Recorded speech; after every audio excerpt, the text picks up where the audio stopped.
Hi, good morning everybody. My name is Nasywan from Group 26 and today I'm going to demonstrate how to prepare your patient physically before surgery. Surgery can actually be divided into three parts.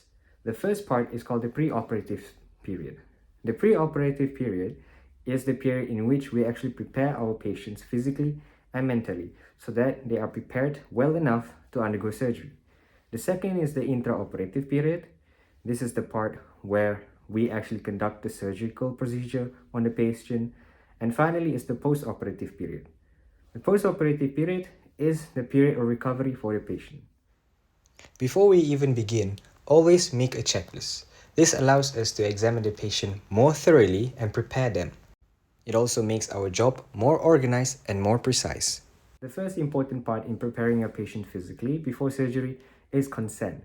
Now you have to ask for the consent of the patient. If the patient are willing to and want to take and receive the medical treatment from our facility, then we can proceed with our procedure. The second step is to review the patient's NPO status. For those who do not know what NPO means, it means nothing by mouth, meaning that the patient must not drink or eat anything through their mouth, including bubble gums and mints. The reason why we perform NPO is because we want to reduce the risk of aspirations and also pneumonia. Normally, NPO takes place about 8 hours before surgery. When anesthesia wears off in post-surgery, patients are normally in a semi-conscious state. They do not have full control of their body. Therefore, some stomach content might actually goes up and ended up in their lungs, causing aspirations. This is why NPO is justified. You must calculate and measure the patient's vital signs. Measuring patients' vital signs is very important because through this measurement, we are actually able to make an assessment of the patient's current physical condition. For example, pulse rate, respiratory rate, blood pressure, and also body temperature. Vital signs are not only measured during the pre-operative stage, but as a matter of fact, vital signs are measured and monitored even during intraoperative and also post-operative stage. Next, you must examine your patient and remove any dentures that are present and also prostheses. Some dentures and prostheses has the ability to disrupt medical equipment.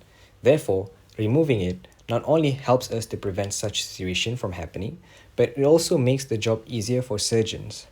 This can prevent them from making any mistakes. The next step is to examine the patient and remove any makeups, any nail polish, any hairpins or any wigs that are present, because this might disrupt the procedure during surgery. You should also review the patient's bowels. Normally, cleansing enema will be administered prior to surgery. Don't forget to review the patient's allergies.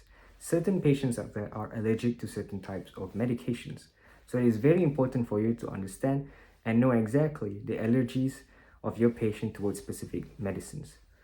Next, you need to prepare to insert the IV fluid inside your patient, or even in some cases, your patient might need the Foley catheters during surgery. IV fluids help to keep the patient hydrated. If you remember, prior to surgery, patient actually follow NPO procedure. When patients undergo anesthesia, they become unconscious and they lose their control over their muscles. During surgery, patient might accidentally urinate. So to prevent that, catheterization is very important. Next, you should also assess the patient's skin condition and also the area which will be needed for surgery. And finally, you should help your patient to put on their gowns and also to cover their hair with a surgical cap.